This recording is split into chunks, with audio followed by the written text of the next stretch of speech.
Pakistan, Saudi अरब और Turkey के साथ मिलके नाटो इस्लामिक संगठन सुरक्षा समझौता जो किया है, मध्य एशिया के यदि इतिहास और वहां बने संगठनों पे यदि आप ध्यान देंगे तो मध्य एशिया में कई संगठन इतिहास में बने और वो सारे संगठन समय के साथ इररिलेवेंट हो गए या खत्म हो गए।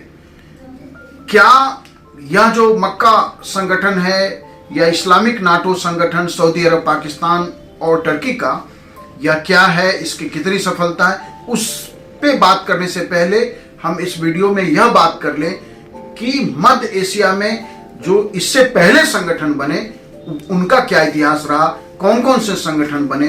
तो देखिए कि मध्य एशिया में सबसे पहला संगठन आप कह सकते हैं कि बगदाद पैक्ट हुआ 1955 में, फिर UAR, यूनाइटेड अरब रिपब्लिक का एक समझौता हुआ 1958 में, फिर एक समझौता RCD, regional cooperation for development 1964, और फिर GCC।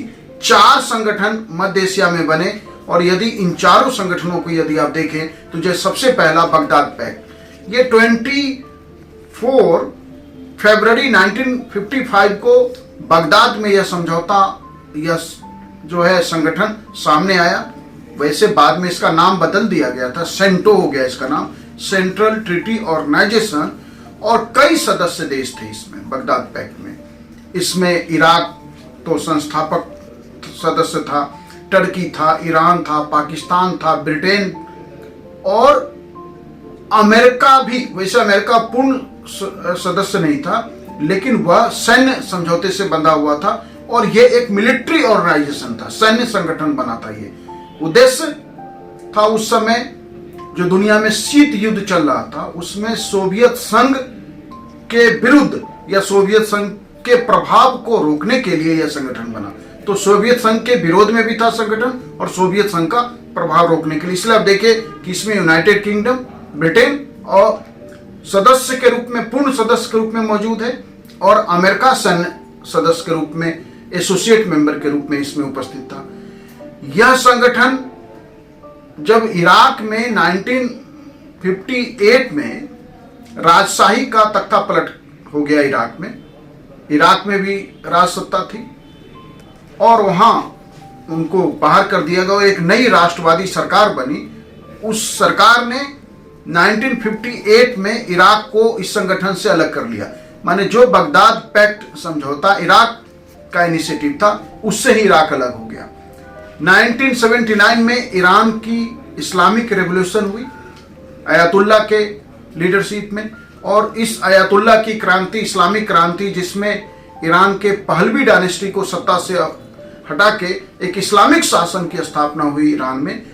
इसके बाद ईरान ने भी इस संगठन से स्वयं को अलग कर लिया और ईरान ने इसे साम्राज्यवादी ताकतों का उपकरण बताते हुए संगठन छोड़ दिया।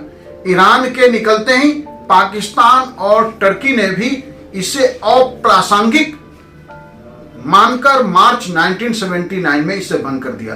तो बगदाद पैक्ट एक संगठन, एक सैन्य संगठन बना। इससे पहले जो आज आप कह रहे हैं कि इस्लामिक सैन्य संगठन, उससे पहले कई देशों का एक सैन्य संगठन बना, काम नहीं कर पाया, भंग हो गया। इसके बाद UAR, यूनाइटेड अरब रिपब्लिक संगठन, जो 1 फरवरी 1958 को बना। इसमें इजिप्ट और सीरिया, जिसको हिंदी में मिस्र कहते हैं, तो मिस्र और सीरिया ने मिलकर यह संगठन बनाया और मिस्र के करिश्माई नेता थे जमाल अब्दुल नासिर। उनके एफर्ट से या उनके इनिशिएटिव से यह समझौता मिस्र के, इजिप्ट और सीरिया के बीच हुआ। और लेकिन यह संघ भी 28 फरवरी 1961 को, सिर्फ 3 साल के अंदर यह संघ भी टूट गया। इसका कारण क्या था? सीरिया में सैन्य तख्ता पलट हो जाना, और सीरिया को यह लगता था कि इजिप्ट इस संगठन के माध्यम से सीरिया में आर्थिक नीतियों को निर्धारित करने के लिए हस्तक्षेप कर रहा है। वहां की सेना भी नाराज थी और सीरिया के तख्ता पलट में सीरिया का इस संगठन में इजिप्ट के साथ जुड़ा होना भी एक कारण माना जाता है, एक कारण बना, यह संगठन भी खत्म हो गया। तीसरा जो संगठन मध्य एशिया में बना वह रीजनल कोऑपरेशन फॉर डेवलपमेंट। यह संगठन 27 जुलाई 1964 को यह संगठन सामने आया। टर्की के इस्तांबुल में यह संगठन की स्थापना हुई और यह आप कह सकते हैं कि पहला संगठन है मध्य एशिया का जो आर्थिक और सांस्कृतिक सहयोग के लिए संगठन की स्थापना की गई, कि इकोनॉमिक कोऑपरेशन, कल्चरल कोऑपरेशन के लिए संगठन बना। ईरान, पाकिस्तान और टर्की इसके 3 सदस्य देश थे। तीनों देशों के मध्य व्यापार को बढ़ावा देना, संयुक्त औद्योगिक परियोजनाएं शुरू करना यह उद्देश्य था। लेकिन यह संगठन भी राजनीतिक इच्छा शक्ति, पॉलिटिकल विल, तीनों में से किसी देश ने उस तरह से आपस में मिलकर आर्थिक तरक्की के लिए, औद्योगिक पुनर्निर्माण के लिए, सांस्कृतिक सहयोग के लिए सक्रिय तरीके से काम नहीं किया और इसकी प्रगति भी धीमी पड़ गई।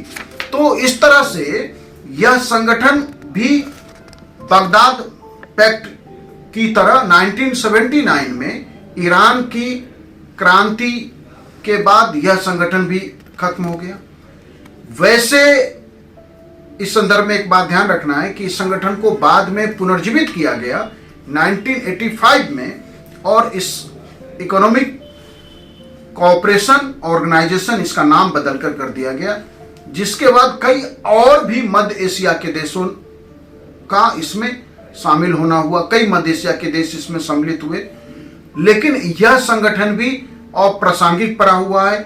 औद्योगिक प्रगति के लिए या इकोनॉमिक ऑपरेशन के लिए इस संगठन का कोई ऐसा महत्वपूर्ण काम नहीं है, कोई उल्लेखनीय काम नहीं है जिसे कि रेखांकित किया जा सके या जिसे इस संगठन की सफलता माना जा सके। जो चौथा मध्य एशिया का महत्वपूर्ण संगठन है वो जीसीसी, गल्फ कोऑपरेशन काउंसिल, जिसकी स्थापना 25 मई 1981 को अबू धाबी के एक शिखर सम्मेलन में इस संगठन की जीसीसी की स्थापना हुई। गल्फ में 6 जो मुख्य देश हैं जहां राजशाही है, और ये गल्फ के जो 6 देशों की राजशाही है, इसमें एक महत्वपूर्ण बात है कि लगभग ये सारे एक ही परिवार के हैं, कि परिवार का एक हिस्सा सऊदी अरब में राजशाही चला रहा है, एक हिस्सा यूनाइटेड अरब एमिरेट्स में चला रहा है, एक कुवैत, कतर, बहरीन, ओमान।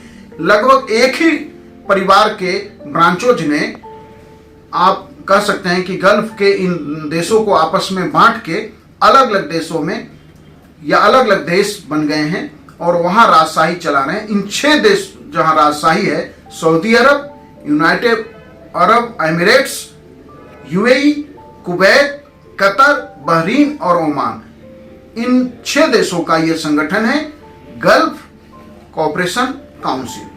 यह संगठन वैसे अभी खत्म नहीं हुआ है, लेकिन यह सक्रिय भी नहीं है, बल्कि आंतरिक विवादों के कारण यह संगठन भी कमजोर हो गया है। और इसके कमजोर पड़ने का सबसे बड़ा जो कारण है कि 2017 में सऊदी अरब, यूएई, बहरीन और मिस्र, इजिप्ट जो इस संगठन का हिस्सा नहीं है, ने मिलकर कतर के ऊपर आतंकवाद को बढ़ावा देने और ईरान के साथ महत्वपूर्ण नजदीकी संबंध बढ़ाने का आरोप लगाकर उसका पूर्ण आर्थिक और राजनयिक, इकोनॉमिक और डिप्लोमेटिक बाइकाट कर दिया, बहिष्कार कर दिया।